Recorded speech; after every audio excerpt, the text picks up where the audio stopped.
안녕하세요, 아망디입니다. 오늘 보내드릴 자가발전 시즌3 26화 2부는 촬영 도중 카메라 배터리에 문제가 있었습니다.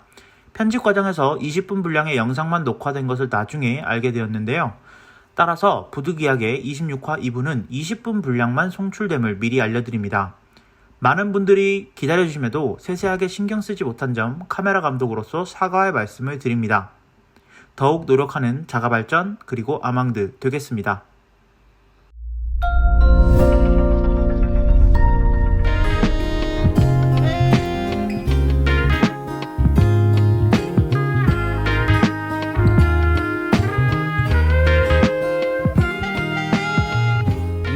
돌아왔습니다. 네. 수요일 날 제가 추억이 너무 자극받아가지고 또 옛날 시대로 갔다 보니까 말이 너무 많아졌어요. 아망드 특집이었는데 제가 자꾸 주저주저 그랬네요. 근데 뭐 좋습니다. 그때 시대를 살았던 분은 인정뿐이니까 또 저희가 70년대요. 1970년 인터뷰를 한다는 네. 느낌으로 하면은 지금 어떤 느낌이냐면 그 역사 기행 테마 다큐멘터리를 하는데 네네네. 진행자가 있고 네. 실존했던 사람들의 인터뷰. 그 시절에는요, 막 이러면서 약간 국사책을 여행한다 생각하시면 될 것 같습니다. 네, 게임 역사 이야기, 게임 콘솔 시장의 역사를 뭐 이렇게 재조명해보고 있습니다. 사실 그 페미컴 지금 일부에 나왔던 얘기들은 뭐 이미 라이센스가 완전히 해소가 돼서 뭐 이제 즐길 수 있는 게임들도 소수는 있고요. 그리고 뭐 콘솔을 굳이 하지 않더라도 유튜브에만 쳐보면 이 게임이 어떤 건지들 볼 수가 있는데 뭐 지금에서 재미가 있느냐라고 하면 솔직히 그렇지는 않는 것 같아요. 그렇죠. 역사적인 네. 그냥 그런 가치만 있는 거죠. 일단 뭐 색깔이 4개 색깔밖에 동시에 나오는 게 없다지 않습니까? 뭐 재밌어봤자 얼마나 재밌겠습니까? 그러니까 지금까지 이제 수요일 날 알아본 게 네, 1세대 맞아요. 마그나복스 오디세이랑 홈퐁 네. 이런 것들 알아봤고요. 2세대 하면은 이제 아타리 쇼크와 함께한 아타리 2600. 어떻게 보면 이 세대가 굉장히 긴 시간을 좀 차지했겠네요. 그렇죠. 네. 그리고 3, 4세대 음. 합쳐서 이제 약간 닌텐도의 대전성 시대에 전성기. 세가가 약간 발을 걸쳐보려고 했으나 네네네네. 잘 되지 않았다. 그렇군요. 이런 얘기들을 해봤습니다. 예. 그래서 3, 4세대부터는요. 일본이 게임의 저력을 게임의 저력, 진짜 게임 시장을 조금 약간 이렇게 집어 먹으려고 하는 네. 그런 시장성을 많이 보여주고 하는데 약간 여기에 역할에 아타리 쇼크가 어느 정도는 하지 않았느냐. 네. 미국인들에 있어서 게임이 약간 진짜 악의 하나의 역할을 한 게 아닌가 그런 생각이 드는데요. 그래서 이제 5세대를 알아볼 건데 네. 5세대 같은 경우는 제가 부제목을 이렇게 붙였습니다. 뭔가요? 왕의 등장이라고 어... 했는데 왕이군요. 서양에서는 PC 게임을 많이 밀고 있었고요. 네네네. 일본에서는 2D인 슈퍼마리오 그리고 어쨌든 전 세계가 2D 게임을 기반으로 이제 그렇죠. 게임 시장이 굴러가고 있었어요. 그래서 94년 끼케야 2D가 3D를 흉내내는 정도의 맞아요. 그런 정도의 게임 만들고 있었던 94년에 네. 소니라는 회사가 음. 등장을 해서 완전히 새로운 게임기를 출시를 하게 됩니다. 이때까지만 해서 소니는 워크맨 만들고 맞아요. 뭐 이런 회사였어요. 근데 갑자기 야 우리 게임기 만들 거야 다 비켜봐 하더니 그 이름도 찬란한 플레이스테이션을 내놓게 됩니다. 놀자역. 네, 놀자역. 이제 막 오락실에서 3D 게임이 좀 유행을 하려나 하는데 갑자기 집에서도 3D 게임을 즐기실 수 있어요 맞습니다. 라고 하는 야심차게 가정용 3D 게임을 출시를 네. 하게 됩니다. 네. 그러니까 지금까지는 카트리지형 그러니까 이렇게 팩을 이렇게 훅훅 불어가지고 팩을 네. 꽂아서 하는 그런 게임기였다면 요때 이제 게임판에 CD를 넣어서 플레이를 하는 게임기를 내놓은 거죠. 이제 광디스크가 PC에서도 많이 쓰이게 되면서 가능성을 보여준 거죠. 거기서. 그렇죠. 네. 그러니까 그때까지만 해도 게임팩이 끼케야 32메가 아주 커봤자 32메가 이랬는데 네. CD의 용량이 몇 메가입니까? 네. 650메가? 650메가, 뭐 맞아요. 700메가 이 정도 아닙니까? 네네. 몇 배가 넘는 데이터를 넣을 수 있는 저장 장치가 나오다 보니까 네. 플레이스테이션에서는 기존의 게임기에서 느껴보지 못했던 다양한 리소스들을 경험할 수 있게 된 그렇죠. 거죠. 네. 그래서 그만큼 즐길 거리가 많아졌기 때문에 그 플레이스테이션이 사랑을 받을 수밖에 없었고 소니가 플레이스테이션이라는 이름을 붙였던 게 네. 그 워크스테이션이라는 게 있잖아요. 맞아요. 일을 할 때는 워크스테이션을 해야 된다. 그러니까 PC도 있지만 네. 일을 할 때는 좀 더 고성능인 워크스테이션을 해야 된다. 일 전용 기계. 그런 거에서 이름을 따와서 어. 놀 때는 플레이스테이션을 해라. 그런 거였구나. 그래서 네. 플레이스테이션이라는 이름이 붙였다고 합니다. 워크스테이션을 보고 약간 오마주한 거였군요. 그렇죠. 네. 그래서 원래 그 플레이스테이션은요. 소니랑 닌텐도가 손을 잡고 그래요? 그 CD뿐만 아니고 네. 그 슈퍼 패미컴에 팩도 꽂을 수 있는 그런 게임기를 만들려고 했었대요. 겸용처럼. 팩도 네. 꽂고 CD도 넣고 이렇게 할 수 있는 양쪽이 다 가능한 게임 만들려고 했었는데 왜냐면 소니도 처음 만들어보는 게임기였고 그러다 보니까 CD만 만들었을 때 이게 얼마나 성공할 수 있을까라는 약간 불확실성이 있었겠죠. 쫄린 거지 어떻게 보면. 그리고 잘하던 친구들한테 등을 좀 업자 이런 네. 거였겠죠. 근데 닌텐도가 변덕을 부려요. 네. 아 우리 안 할래. 음. 그냥 안 할래 하고 소니는 나가 떨어지게 되면서 음. 소니가 그러면 그냥 우리 혼자 하려고 원래 네네네. 하려고 했던 CD로 해보자. 해보자라는 계획으로 만들어진 게 이제 플레이스테이션 1입니다. 네네네. 네. 플레이스테이션 근데 여기서 좀 재밌는 얘기를 하나 해보자면 플레이스테이션 CD가 혹시 기억나세요? 그 뒷면에 보면 원래 그냥 음악 CD들은 네. 은색이잖아요. 원래 CD는 은색이죠. 홀로그램처럼 이렇게 반짝반짝거리고. 네. 근데 플레이스테이션 CD는 이상하게 뒷면이 검은색이었어요. 맞아 검은색이었어. 어. 네. 검은색이었어요. 그래서 뭐 루머에 따르면 음. 필요 없는 반사를 줄여서 CD의 정밀도를 높였다. 혹시 아니면- 환경을 위해서 그런 거 아니에요? 아니면 뭐 환경을 위해서 네. 아니면 뭐 뭐 복사 방지가 되어 있다 뭐 이런 소문도 있었어. 위조 방지를 위해서 뭐 이런 것들이 있었다 뭐 이러셨는데 그럼 기술 때문에 그런 거예요? 근데 나중에 소니가 밝혔는데요. 야 이거 음악 CD랑 헷갈릴까봐 그냥 검은색으로 한 거야. 칠한 거요 이렇게 검은색으로. 검은게 네. 칠했어. 디자인이었군요. 네가 헷갈릴까봐 그냥 음악 그 전축에다 넣고 돌릴까봐. 아 그때는 컴퓨터에 진짜 모르던 시절이어서 플레이스테이션 너무 하고 싶은데 이제 CD를 샀어요. 근데 플레이스테이션이 없잖아. 컴퓨터에 넣어보고 왜 안 되지 이랬던 시절이었어요. 저는. 그러니까. 네. 그러니까 어쨌든 일반 CD에는 쓰이지 않는 영역까지 맞아요. 사용을 했다고 하긴 해요. 똑같이 생겼는데 안에가 완전히 구조가 달랐죠. 그렇죠. 그래서 플레이스테이션이 아까 제가 94년에 출시가 됐다고 했죠. 네. 10년 동안 1억 대를 팔아치웁니다. 2004년까지. 맞아요. 1억 대를 엄청 팔아치우고요. 지금까지는 보통 1억 달러였는데 네. 이건 1억 대야. 1억 대를 팔아치웠어요. 그러니까. 그러니까 이때 경쟁자가 닌텐도 64 음. 그리고 서비스 게임즈 음. 세가의 세턴이라는 세턴. 게 있었는데 닌텐도 64는 플레이스테이션에 맞춰서 이제 슈퍼 패미콤의 명성을 놓치지 않기 위해서 약간 닌텐도가 부랴부랴 내놓은 그런 경향이 없지 않아 있긴 한데요. 그 부분이 아까 전에 얘기한 대로 이제 같이 하려고 했다가 얘기 들어보니까 자기들끼리 우리 거 할래 하고 이제 나와서 만들었나 봐요. 네. 그러실 수도 있죠. 네. 근데 뭐 정확한 사실은 그렇죠. 아니니까. 네. 어쨌든 근데 늦게 나온 만큼 조금 늦게 나온 만큼 플레이스테이션에 비해서 높은 성능 그리고 닌텐도만의 그런 IP들이 있지 않습니까? 네. 마리오. 마리오라든지 젤다라든지 이런 네. 것들을 이용해서 많이 사랑을 받기도 했지만 일단 우리에게 인지도가 지금 세가 세턴하니까 지금 뭐 할 얘기도 없잖아요. 아니요. 세가 했던 버추어 파이터 때문에 사는 사람들이었어. 세가 세턴보다도 낮은 판매량을 기록했던 닌텐도 64가 슬프다. 있습니다. 어쨌든 뭐 이때 나왔던 마리오 64라든지 네네네. 아니면 젤다의 전설 시간의 오카리나 같은 게임들은 제가 진짜 게임을 잘 모르는데도 불구하고 이 젤다의 전설 시간의 오카리나는 진짜 재밌게 했었거든요. 아이러니한 게 그때 이 소프트웨어는 그러니까 하드웨어는 망했어요. 닌텐도 당연히 플레이스테이션은 못 이겼거든. 근데 그 게임성 자체는 이후에 젤다나 그 닌텐도가 갖고 있는 IP를 좀 구체화시킨 시즌이라고 하더라고요. 네. 그 시즌이 돈을 많이 들여서 그런가? 그럴 수도 있죠. 네. 그래서 닌텐도가 지금까지는 2D로만 놀았다면 3D를 자 이제 우리도 3D 할 수 있어. 음. 우리도 3D로 게임 재밌게 만들 수 있어. 라고 했던 그런 시대였다. 하지만 플레이스테이션이 더 재밌었다. 근데 네. 닌텐도 64 같은 경우에는 저용량의 팩을 사용을 했대요. 네네네. 그래서 고화질 텍스처나 아니면 그 고용량의 음성 네. 이런 것들을 넣으면 이게 게임기가 버벅거리고 넣을 수도 없었고 네네네. 그리고 사운드 칩이 빠졌대요. 원가 절감을 위해서. 사운드 칩이 빠져서 사운드를 처리하기 위해서 CPU를 사용을 했는데 아이고. 그러다 보니까 사운드를 처리를 하게 되면 음. 그 화면을 좀 꾸리게 만들어야 되고 네, 화면을 좋게 만들면 소리가 안 나고 그러니까 약간 이런 것들 때문에 이제 닌텐도 64가 그렇게 사랑을 받을 네. 수가 없었던 없었던. 그런 요인들로 많이 지적을 받고 있습니다. 그러니까 네네. 소리에 따라서는 소리 때문에 전 세대였던 슈퍼 패미콤보다도 못했다 이런 그렇게 평가를 느낄 수 있죠. 받고 네. 있죠. 그래서 플레이스테이션은 이제 명실상부한 네. 이제 왕좌의 자리에 등극을 하게 됩니다. 맞습니다. 왜냐면 네. 콘솔 게임기를 1억대 넘게 팔아치운 게 처음이니까요. 그냥 그 대표 됐어요. 가정용 게임기는 플스 아니야? 이렇게 이제 이미지가 굳어져 버렸죠. 그죠. 특히 우리나라에서는 이제 네. 콘솔 게임기가 크게 많이 사랑을 못 받았었는데 네네네. 플스부터는 진짜 집에 한 대씩은 있어야 되지. 네. 잘 사는 집이라면 한 대쯤 있어야 되는 네. 그런 게임기가 됐죠. 그래서 지금까지는 약간 플레이스테이션까지 왔지만 진짜 국사책에 쓰여 있는 역사를 보는 것 같은 네. 그런 게임기에 대한 얘기를 했다면 네. 이제 진짜 우리가 알고 있는 여러분들도 한 번쯤은 해보셨을 만한 그런 게임기의 역사를 네. 한번 좋습니다. 알아보겠습니다. 제가 오늘 이번 특집의 제목을 제 4차 콘솔 전쟁이라고 했거든요. 그럼 뭐 1, 2, 3차가 있었나 보네요. 1, 2, 3차인데 저는 1차를 사실 여기서부터 시작을 해요. 네네네. 그래서 코앞으로 이제 다가온 9세대에 네. 대한 이야기를 하기 전에 6세대부터 9세, 8세대까지에 대한 네. 이야기들을 좀 해봐야겠죠. 네. 그래서 콘솔 삼국지라고도 많이 하는데 아, 네네. 콘솔 삼국지에 대한 이야기들을 한번 음. 해보겠습니다. 6세대부터는 제가 6세대 부제목은 이렇게 붙여봤습니다. 뭔가요? 진짜 콘솔의 등장이라는 음. 건데요. 네. 6세대에도 첫 등장은 세가였어요.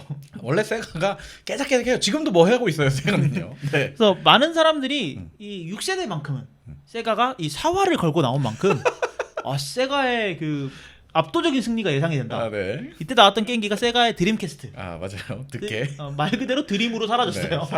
꿈을 잠깐 꿨거든요. 네. 말 그대로 폭망했어요. 아, 근데 굉장히 아쉬운 기계예요, 저는 개인적으로. 왜 어떤 면? 그게 안에 이제 사실 스펙, 그러니까 옛날부터 또 이제 세가가 3D 게임을 막 밀고 있었어요. 우리가 진짜 이거 잘해. 네네. 왜냐면 세가는 아케이드 시장, 그러니까 오락실에다가 3D 게임을 넣는 그 경험이 있었기 맞아요. 때문에 그걸 이제 갈아 넣어서 우리가 이걸 진짜 TV 너희 그 시절에 나오던 LCD나 고화질 TV에 네. 딱 어울리는 걸 낼게 하고 냈는데 게임이 없었어요. 음. 네, 그래서 이제 뭐 폭삭 망한 게 아닌가. 음. 네, 꿈 같은 게임기가 돼버렸죠. 그렇죠. 네. 그래서 이 드림캐스트 이후로 세가는 콘솔 게임기를 이제 더 이상 만들지 않고 있죠. 네, 게임만 자꾸 만들고 있습니다. 네. 이때 같이 폭망한 게임기가 있습니다. 뭔가요? 닌텐도의 게임큐브. 맞아요. 그건 아쉽지도 않은 게임이에요. 그러니까 닌텐도 64가 네네네네. 앞서 말씀드렸다시피 망하긴 망했지만 네. 그래도 매니아층에서는 그래도 맞아요. 재밌는 게임 많았어. 닌텐도니까 그리고 라고 했는데 게임큐브는 닌텐도답게 그 IP들로 명성을 이어가긴 했지만 누적 판매량 2,200만 대도 안 되는 아주 저조한 성적으로 조용히 사그라들게 됩니다. 네. 네. 그러면 이 시장의 진짜 강자는 누구냐? 음. 바로 플레이스테이션 2가 등장을 하게 되죠. 플레이스테이션 2. 전 세계 누적 판매량 음. 1억 5천만 대. 오, 올랐어요. 더 팔았어. 이 1억 5천만 대라는 기록은 음. 아직 깬 콘솔 게임기가 맞아요. 없어요. 플레이스테이션 2는 그때 보면 이제 우리나라에 가보셨어요, 긍정 씨? 그 플스방.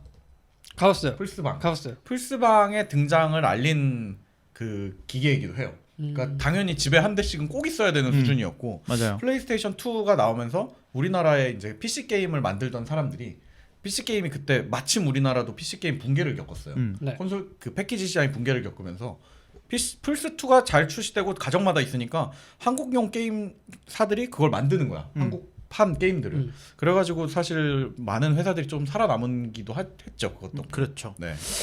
그래서 이제 플레이스테이션 2가 아주 뭐 성능이면 성능, 네. 가격이면 가격, 그리고 게임 종류면 종류, 다양한 지표에서 아주 압도적인 승리를 기록을 하고 있고 맞습니다. 아직까지도 뭐 명실상부한 콘솔 게임의 강자로서 자리를 잡고 있고 네. 플레이스테이션이 아마 저는 5까지 오게 될 수 있었던 원동력 중에 하나가 이 플레이스테이션 2가 그때 아니었나. 추진력을 얻었기 때문에 그렇지. 지금까지 오고 있다. 2000년 3월 4일에 출시를 했거든요. 네네네. 2000년대 이제 Y2K 시대에 네.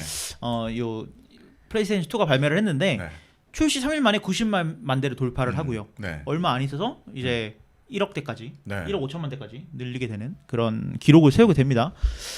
여기 보면은 근데 플레이스테이션 2가 진짜 성공한 이유는요. 네. 아마 하위 호환성 때문이었을 거라는 평가가 많습니다. 하위 호환성이 뭡니까? 그냥 뭐 결국 그거겠죠. 이제 그때부터 나온 개념이겠네요. 어떻게 보면 플스 1을 팔다가 아까 얘기한 대로 플스 1이 너무 잘 됐어. 그리고 CD가 너무 많이 팔렸잖아요. 그리고 이제 방송에선 잠깐 이게 앞뒤에선 굳이 얘기 안 했지만 서드 파티라는 게 당연히 성장을 하지 않았습니까? 네. 그러면서 이제 서드 파티가 만들어 놓은 많은 게임들 이거를 플스 2에서도 하게 해줄게. 그렇죠. 이렇게 보는 거죠. 그러니까 네. 플스 2를 사면 플스 1을 샀던 사람들이 좀만 기다리면 3 나올 텐데 안 사야지가 네네네네. 아니고 야 2를 사면 1을 팔아도 되겠네? 네. 약간 이렇게 되면서 그쵸. 이미 플스 1을 7천만 대 이상 팔아치운 시점에서 이 플스 2가 나온 거거든요. 그러니까 7천만 대 있었던 잠재 고객들을 그대로 플스 2로 견인해올 수 있었던 거예요. 플스 2 것도 할 수 있고 1도 할 수 있다 이렇게 되는 거죠. 플스 2에 아주 높은 사양의 게임들을 할 수 있지만 야 플스 1 것도 다 할 수 있어. 그러니까 수요일 날 우리가 잠깐 얘기했던 아타리의 붕괴를 보면은 결국 기계보다 이제 우리가 게임 만들 거야 이러면서 기계를 포기했잖아요. 네. 그거의 정반대 행보가 아닌가라는 생각이 좀 들어요, 문득. 그렇죠. 네. 이렇게 플레이스테이션이 막 잘 나가고 플레이스테이션 2가 네. 플스 2라고 할게요. 플스 2가 이렇게 잘 나가는 동안 미국에 있는 돈 많은 형 빌 형이 네. 게임에 빠지게 됩니다. 아, 오락을 좋아하게 됐나 보군요, 네. 그때쯤에.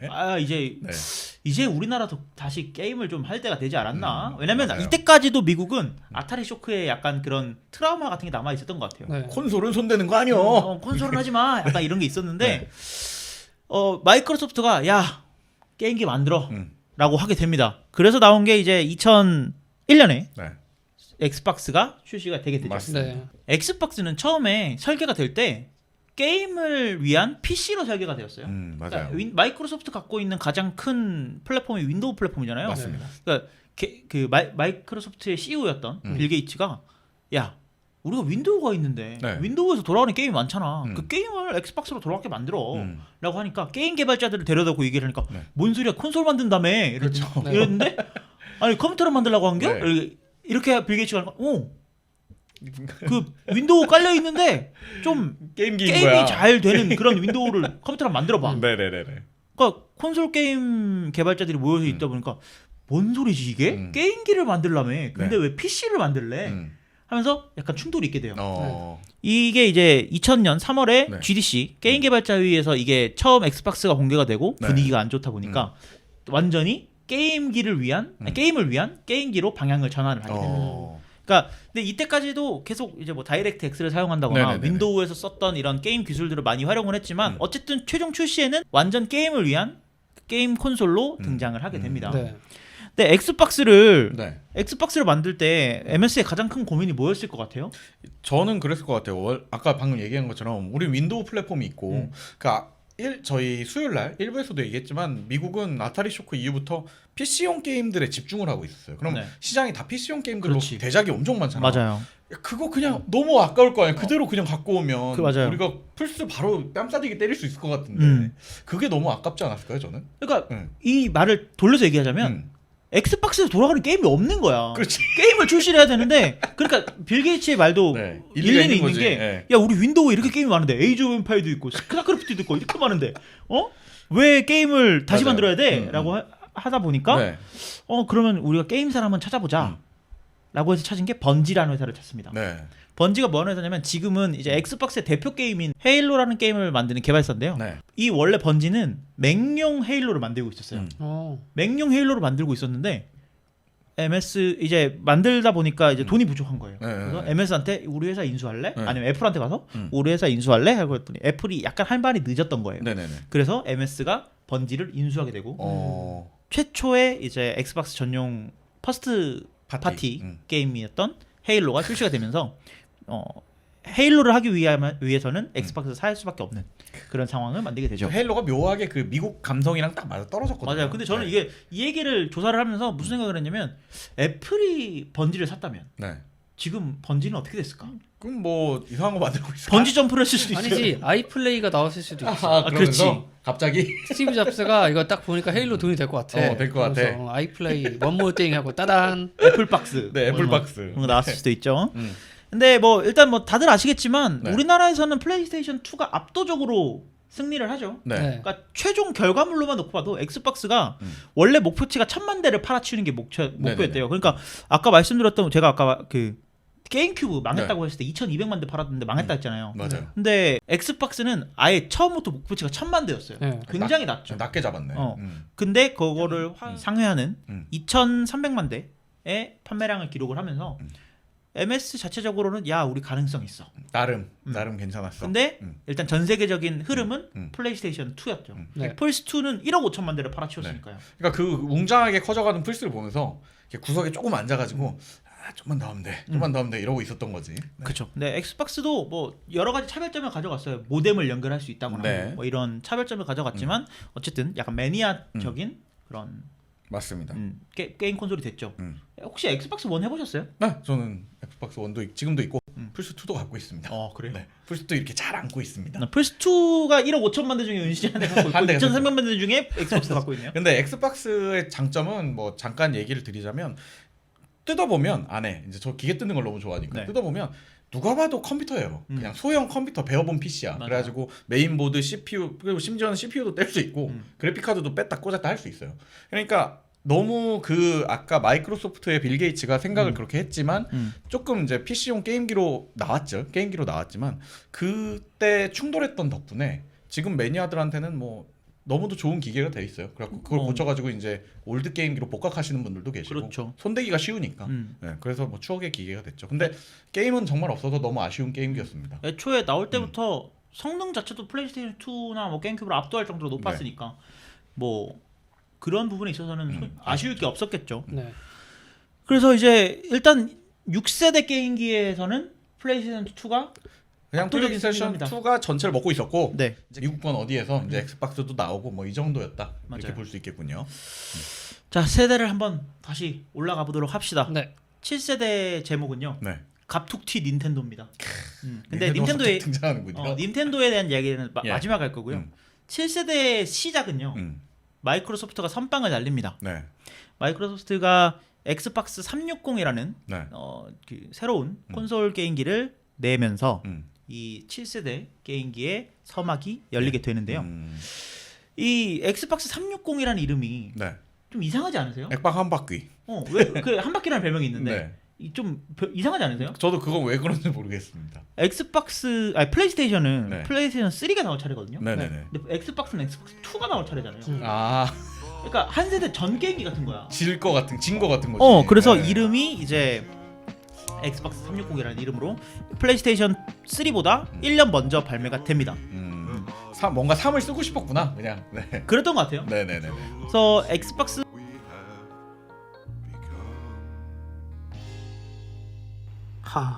여기까지만 녹화가 되었습니다. 죄송합니다, 여러분. 다음 주에 만나요.